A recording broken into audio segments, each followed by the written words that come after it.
একটা সন্তান, কন্যা সন্তান বাবার ঔরসে থাকবে সম্মান, বাবা তার রক্ষণাবেক্ষণ করবে। মেয়েটা বিয়া দেওয়া পর্যন্ত কোনো চাপ দেওয়া যাবে না, কষ্ট দেওয়া যাবে না। স্বামীর ঘরে যাবে, স্বামী তার লালন পালনের ভরণ পোষণের দায়িত্ব নিবে, স্ত্রী কোথাও কষ্টের কাজ করবে না। আবার যখন বৃদ্ধা হয়ে যাবে, সন্তান মায়ের খেদমত করবে। আল্লাহর ইবাদতের পরে মায়ের খেদমত। ওয়া কাযা রাব্বুকা আল্লা তা'বুদু ইল্লা ইয়্যাহু ওয়া বিল ওয়ালিদাইনি ইহসানা। আল্লাহর ইবাদতের পরে মা বাবার সাথে ইহসান করো হে সন্তান। ধমক দিয়ে মা বাবার সাথে কথা বলবা না, এমন কোন আচরণ করবা না যে মা কষ্ট পেয়ে বলবে আহ বা উ। আল্লাহ হেদায়েত দান করুন। এরে আমার কলিজার যুবক, মা বাবার দোয়া ছাড়া কসম আল্লাহ জীবন সফল কারো হবে না। তুমি জানো না ওই মা কত রাত ঘুমাতে পারে নাই, তোমাকে আমাকে ঘুম পাড়াইতে গিয়া নিজে ঘুমায় না। কি কষ্ট জীবনে মাকে দিয়েছো। মা বাবা শীতের দিন কষ্ট করেছে, তুমি জানো। কত বাবা ছিল গরিব, মনে চাই ইলিশ মাছ দিয়া খানা খাবে, টাকার অভাবে মাছ কিনতে পারে নাই। মা ফল খাবে, টাকা নাই, কিনতে পারে না। আজ টাকাওয়ালা সন্তান, তোমার ঘরে ফ্রিজে কত মাছ কত ফল, কিন্তু কি লাভ হবে?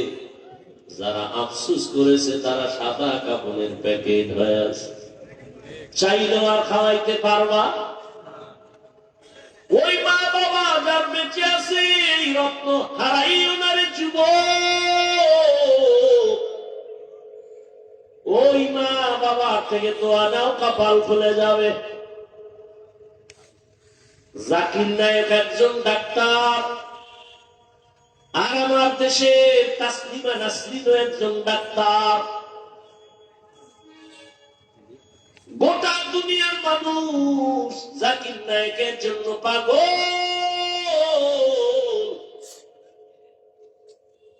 টাকার গরমে, ক্ষমতার গরমে। আর তাসলিমা নাসরিনের জন্য মানুষ ধিক্কার জানায়। ও মইরা গেল, লাশটা বাংলাদেশে আসবে না। ভাইরা আমার, আল্লাহ তাআলা বলেন, রহমতের নবীকে দুনিয়ায় যখন আমি পাঠাইলাম, মক্কার অবস্থা বড় খারাপ। এতটা করুণ এই মক্কার মানুষের চরিত্র, এত খারাপ। কন্যা সন্তান পছন্দ করে না। কন্যা হলে বাবা পাগল। কত বাবা আপন কন্যাটার গলা টিপে দুনিয়াতে পাথর চাপা দিয়ে মেরে ফেলেছে। অথচ তাকায় দেখছি, যার ঘরে ছেলে আছে মেয়ে আছে, খবর নিয়ে দেখে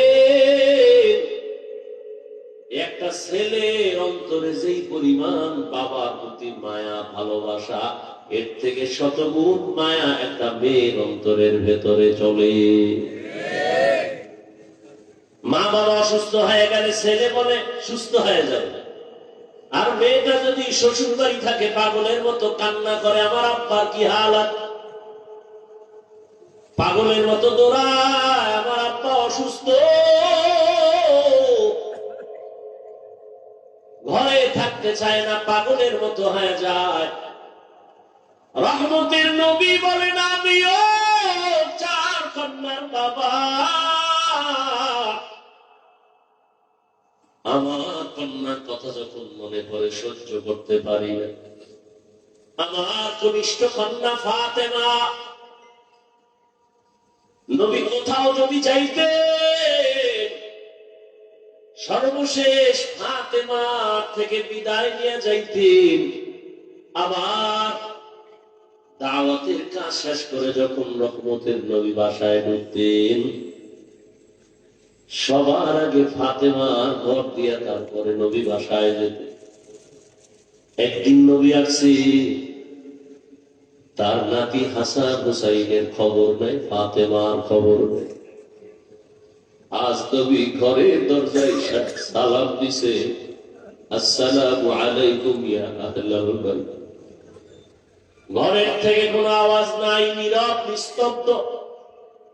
ও পর্দার আড়ালের মা বোনেরা ভালো করে শুনেন, রহমতের নবী ফাতেমার বাড়ির দরওয়াজায় দাঁড়িয়ে সালাম দিতেছেন, কোনো জবাব নাই। আবার আওয়াজ দিলেন, আসসালামু আলাইকুম ইয়া আহলাল বাইত। ও ঘরওয়ালা, দরজা খোল। এখনো কোনো আওয়াজ নাই। মায়ার নবী আবার পেরেশান হয়ে গেলেন, নাকি আমার নাতিও মারা গেল, না আমার ফাতেমাও মারা গেল। আবার আওয়াজ দিলেন, আসসালামু আলাইকুম ইয়া আহলাল বাইত। ঘর থেকে আওয়াজ আসতেছে ফাতেমার কচি কণ্ঠ। রহমতের নবী, ঘরের মধ্যে চুপচাপ বসে আছি, দয়া করে আজ দেখা দিয়েন না, আপনার সামনে দাঁড়াবার মতো কোনো কাপড় আমার নাই। রহমতের নবী কান্না করে। রহমতের নবী একটা চাদর দিয়ে কয়, মা চাদর পরে আসো। দরজা খুলে দেখে সামনে মাটির উপরে ফ্লোরে নাতি হাসান একদিকে ঘুমায়, হোসাইন একদিকে ঘুমায়। নানার কণ্ঠের আওয়াজ পাইয়া হাসান হুসাইন লাফতি উঠে নানার গলা জড়ায় কাঁদে আর কয়, ও নানা, আব্বুর বিচার করো, আমাদের আজ খানা দেয় নাই, আমরা না খেয়ে কান্না করে করে মাটির মধ্যে পড়ে গেলাম। ফাতেমাও কাঁদে, হাসান কাঁদতে, নবীও কান্না করে। এমন করুন হালাত। ফাতেমা রাদিয়াল্লাহু আনহা বলেন, রহমতের নবী, ঘরের চুলায় আগুন জ্বলে না, খানা নাই। আমার সন্তান আপনার নাতি হাসান হুসাইন কাঁদতেছে, কি দিব? পাতিলের মধ্যে পাত্রে পানি গরম করে সান্ত্বনা দিয়েছি, একটু অপেক্ষা কর, খানা রেডি হবে তারপরে খাবে। ওরা কান্না করতে করতে মাটির মধ্যে ঘুমিয়ে পড়েছে। রহমতের নবী কান্না করে, নবী খেজুর বের করে দিলে, নেও খেজুর, আমি খাই, তোমরাও খাও। রহমতের নবীর পরপতি হাত মুবারকের খেজুর খেয়ে 3 দিন 4 দিনের ক্ষুধা জাগায় নিবারণ হয়ে গেল।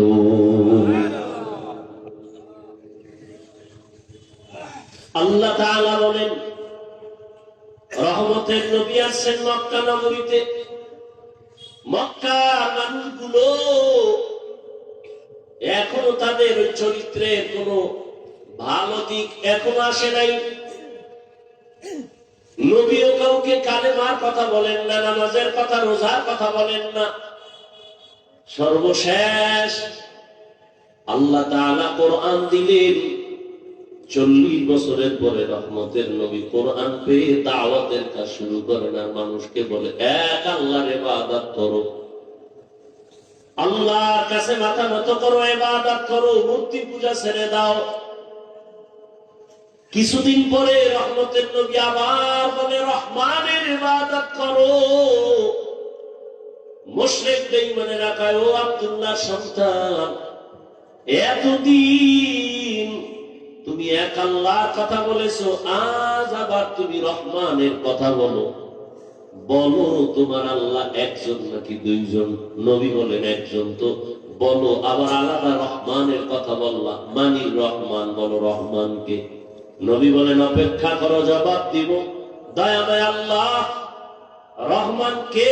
এই কথার জবাবে আর রহমান সূরা নিয়ে কয়, জিবরাইল যাও রহমতের নবীর কাছে এই আয়াতগুলো জানায় দাও, আমি রহমানকে পরিচয় দিয়ে দাও। আর রহমান আল্লামাল কুরআন খালাকাল ইনসান আল্লামাহুল বায়ান। রহমান হলেন তিনি, কোরআন শিক্ষা দিলেন যিনি। রহমান হলেন তিনি, মানুষ সৃষ্টি করলেন যিনি। এখানে বুঝার ব্যাপার। আল্লাহ বলেন আমি রহমান কেমন, আগে কোরআন শিখাইয়া তারপরে মানুষ বানাইলাম। অথচ বাস্তবে দেখি তার উল্টা।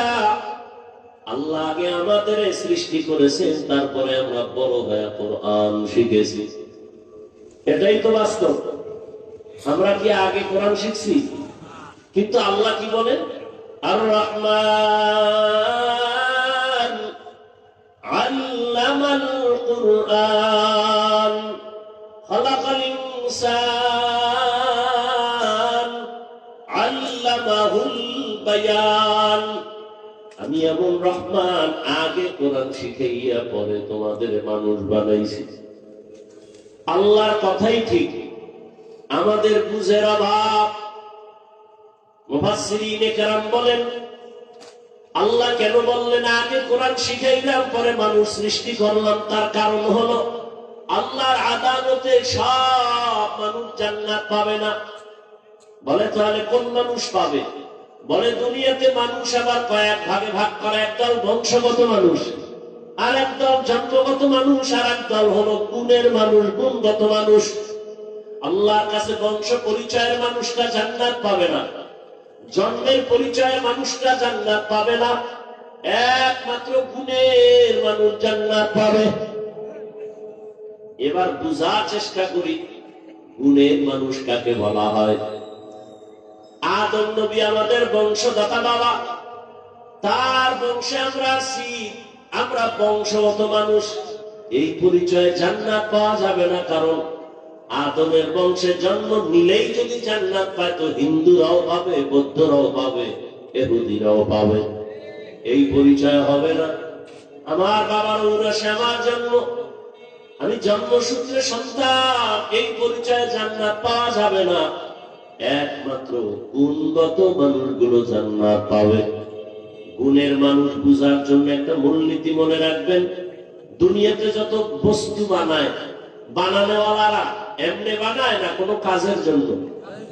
যেমন আমি মাউথ নিয়ে কথা বলি, মেশিনে তাই না হরেন থেকে কথাটা অনেক দূরে ভাষায় দিতেছে। এক কথায় মাইকওয়ালা মাইক যখন বানাইছে, কি কাজের জন্য? বলে আওয়াজটা দূরে নেওয়ার জন্য। কথা ঠিক না? আজীবন মনে রাখবেন, যেই বস্তুটা যেই কাজের জন্য বানায়, ওই কাজটাই হলো ওই বস্তুর গুণ। বলেন তো মাইকের গুণ কি? আওয়াজ দেওয়া। বাতিওয়ালা বাতি বানাইছে কেন? আলো দেওয়ার জন্য। তাহলে বাতির গুণ কি? আলো দেওয়া। পাখাওয়ালা পাখা বানায় কেন? বাতাস দেওয়ার জন্য। পাখার গুণ কি? বাতাস দেয়া। মাইক যদি আওয়াজ না দেয়, বলবে এটাকে ভেঙ্গে ফেলে দাও, এটা গুণের মাইক না। বাতি যদি আলো না দেয়, বলবে এটা ফেলে দাও, এটা গুণের বাতি না। এবার আমাকে জবাব দেয়, দয়াময় রব্বুল আলামিন মানুষ কেন বানাইছেন? কি বিড়ি টানার জন্য? আলেমরে গালি দেওয়ার জন্য? মা বাবার সাথে বেয়াদবি করার জন্য? কেন বানাইছেন? ওয়ামা খালাকতুল জিন্না ওয়াল ইনসা ইল্লা লিয়াবুদুন।